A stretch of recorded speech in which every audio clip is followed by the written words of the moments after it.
Today, I want to talk to you about 10 personal items that I used to buy on impulse, almost just in case, and that now I buy much less often or that are no longer on my shopping list. If you don't know me yet, or if this is the first time you've come across one of my videos, my name is Anne. On this channel, we talk about minimalism, frugal living, high impact habits, and also about how to improve your personal finances. If you're interested in this topic, stick around. This video is for you. Item number one, which maybe some of you will relate to, let me know in the comments, towels. How many sets of towels per person do you think you should have at home? You see a really nice set with cool colors, it catches your eye, large towel, medium, small. You buy it just in case you have guests, just in case you need them. And thanks to that, just in case, you end up filling your closet with towels as if you were living in a hotel. In this house, there are two of us, and I've decided that all we need is two sets of towels per person. To dry our hands, well, I usually use the same one. For both of us. I don't know about you. For the face, though, I do think it's best for each person to use their own towel. And then there's the shower towel. So while one is being washed, you have the other set to use. The rest of the towels have gone to the trash or to various donations, which I already mentioned in another video. I'll leave it here for you. And that's it. I mean, why do you need so many? All they do is take up space. You only use so many towels in a year. Maybe I'll be surprised, maybe I'm the odd one out. But it seems to me that while you're using one for showering, for your face, and all that, as soon as it gets dirty, you can use the other set and put the previous one in the wash. Unless you have trouble doing laundry using the dryer or your clothes take a really long time to dry and you might need another set, I can understand that. But if you don't have any problems washing, well, honestly, I think two sets are enough. I don't know, what do you think? And I'm lying. Those two personal sets for each of us would be four sets of towels in total. I have to add two more that I keep just in case someone comes over. Because obviously, if you have a guest over, you're not going to give them the same towel you use to shower or dry your face or hands. So, well, if someone comes to your house, you just give them your guest towels and that's what they use to dry off. I don't know. Maybe it's a lot, maybe it's not enough. Honestly, I don't know. Personal item number two, themed pajamas or seasonal pajamas. A few years ago, I really got into, when you go to Primark and they're so cheap. So I would get one for summer, another for winter, those super thick ones that personally I can't sleep in.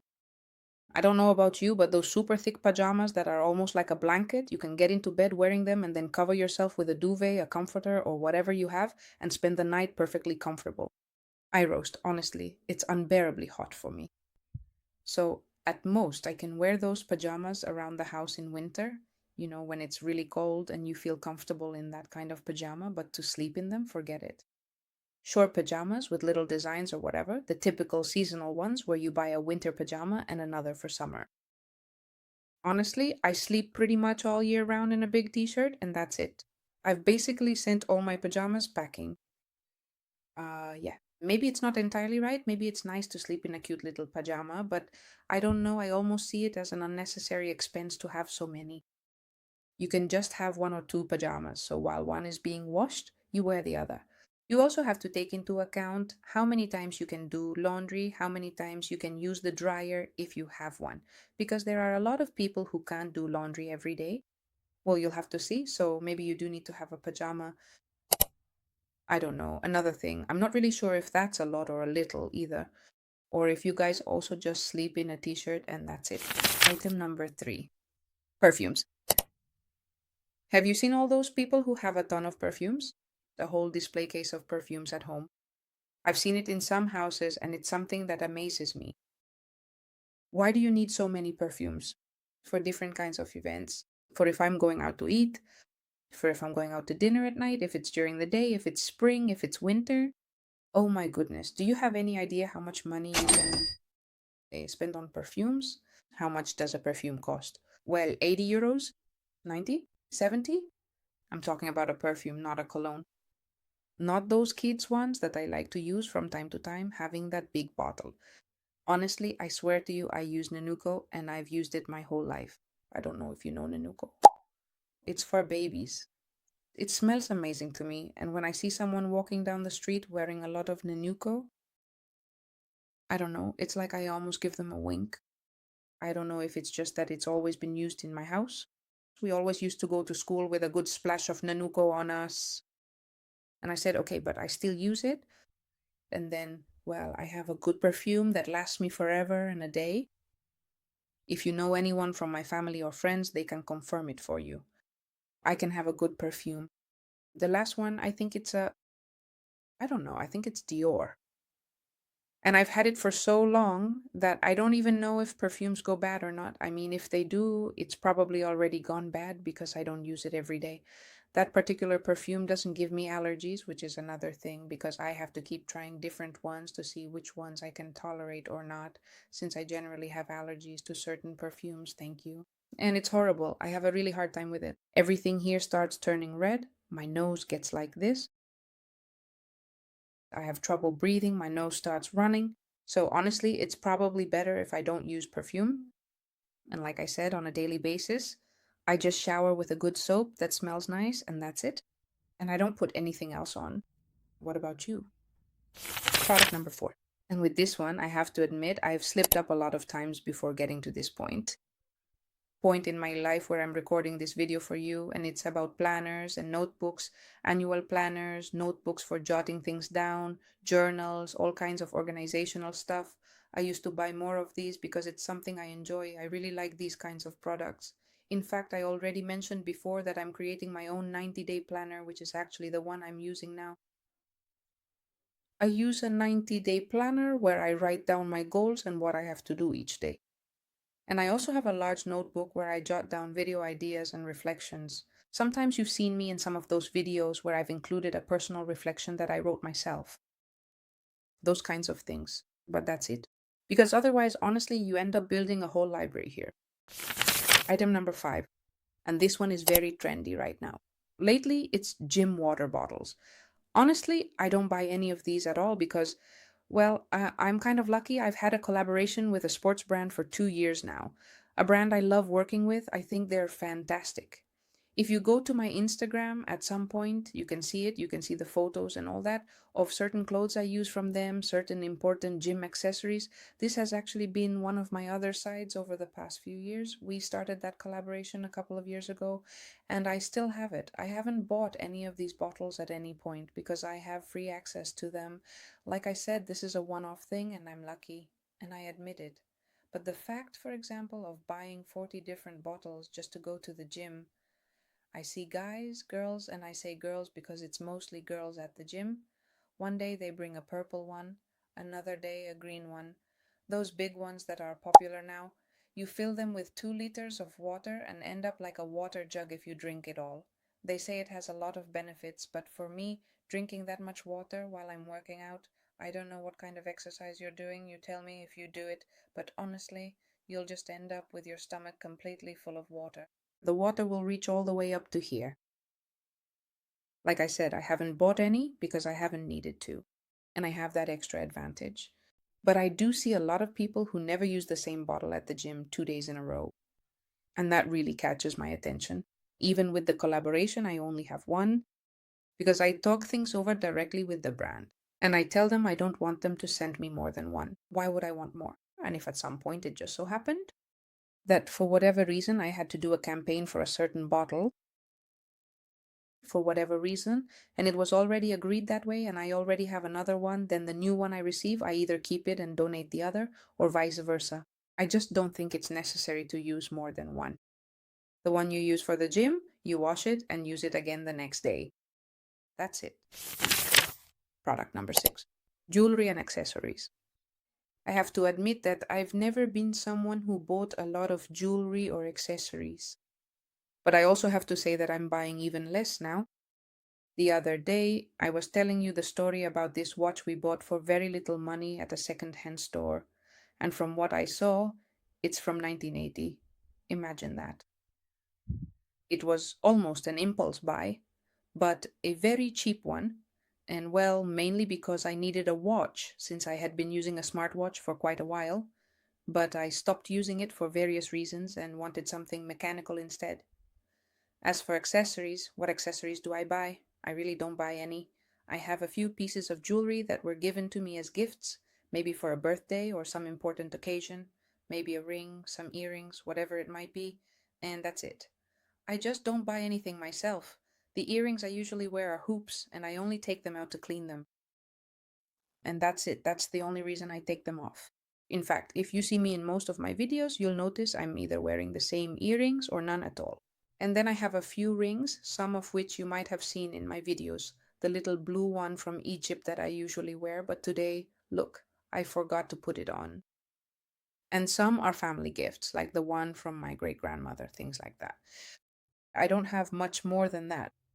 So it's true that a few years ago, during a phase when I was maybe a bit more of a consumer, every now and then I would go to typical clothing stores where you buy an outfit and then have to look for some accessory that goes nicely with it, like some cute little earrings or something.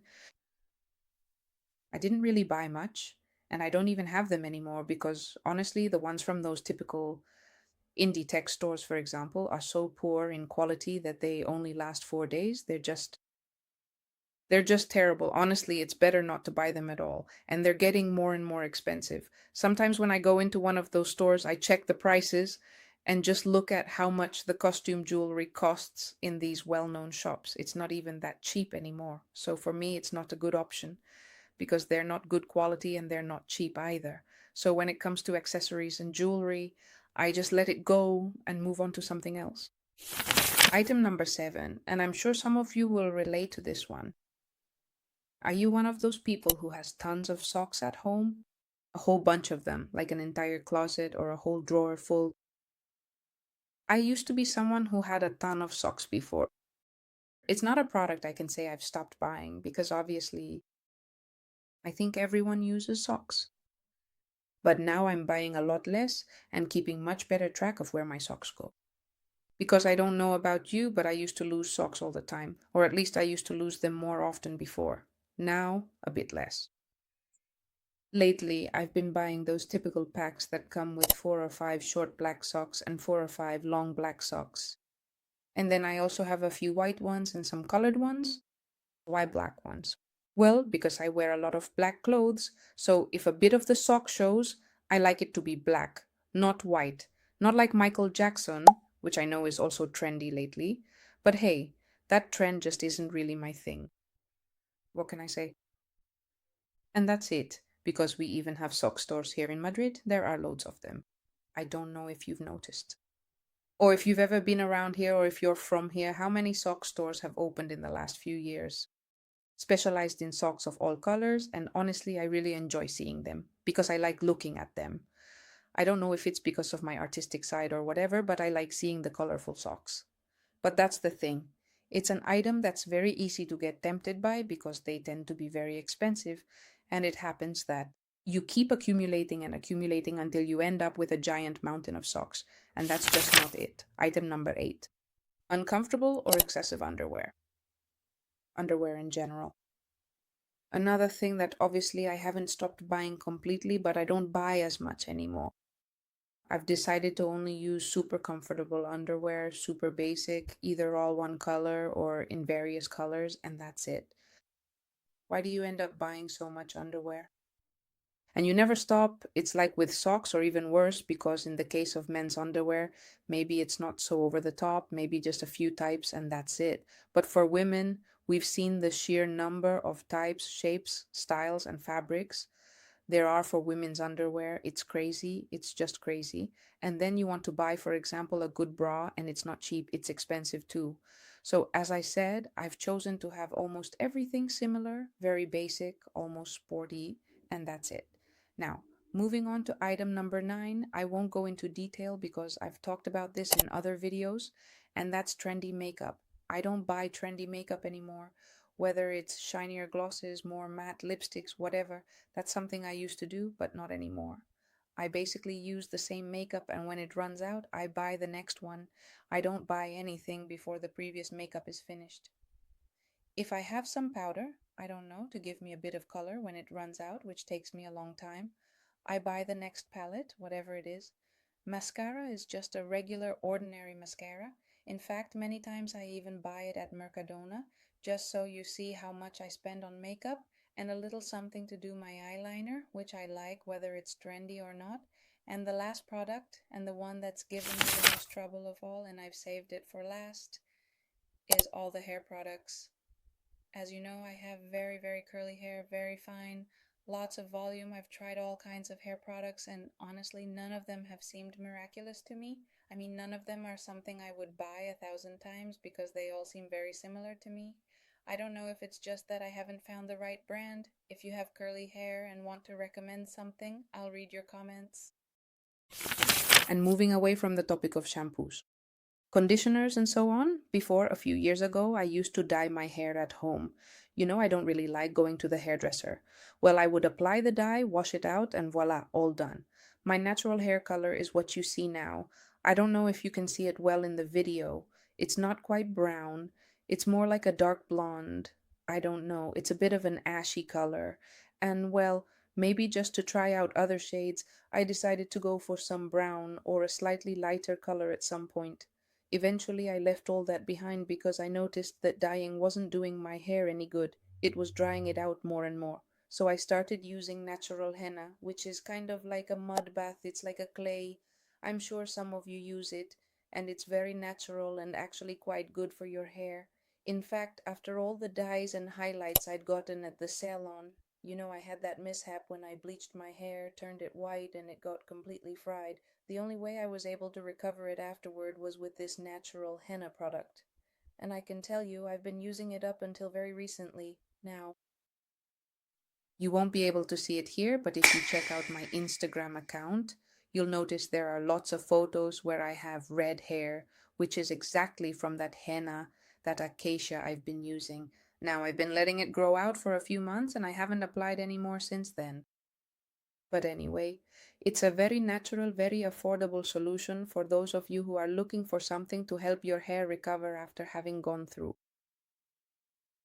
certain problems like the one I went through, and I really recommend it. As for the rest of the products like shampoos and such, I don't have anything to recommend because I buy very little as well. Lately, I've been buying a sulfate free shampoo and also a sulfate free hair mask, but I'm not going to mention any brands.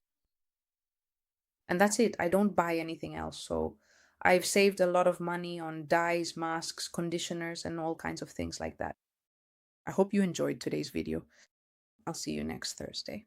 Oh, and I hope you had a great time this Easter if you went out anywhere. Not long ago, I posted some photos in a community post from my last trip. If you like travel related content, you can go check them out. See you. I hope you're doing well. Bye bye.